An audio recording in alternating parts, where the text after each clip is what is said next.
Guys આજે આપણે બનાવે south Indian item onion tomato uttapa.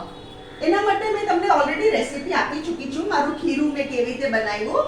અહીંયા મેં એક અનિયન ઉત્તપા શેકવા મૂક્યો છે. આ ગેસ બંધ કરું છું.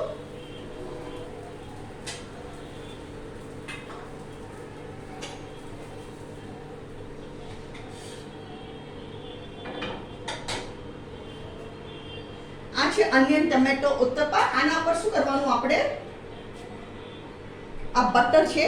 તમને અગર બટરનો શોખ હોય તો you can have onion tomato butter onion tomato uttapa. આના પર આપણે બટર ચોપડી દેવાનું ચારે બાજુ મસ્ત રીતે. અને આ છે આપણી કોકોનટ ચટણી, જેની મેં રેસીપી ઓલરેડી આપી ચૂકી છું. અગર તમને આજની મારી રેસીપી પસંદ આવે તો પ્લીઝ કમેન્ટમાં જરૂરથી લખો. તમે મારી વિડીયોને લાઈક કરો, શેર કરો અને મારી ચેનલને જરૂરથી સબસ્ક્રાઈબ કરો.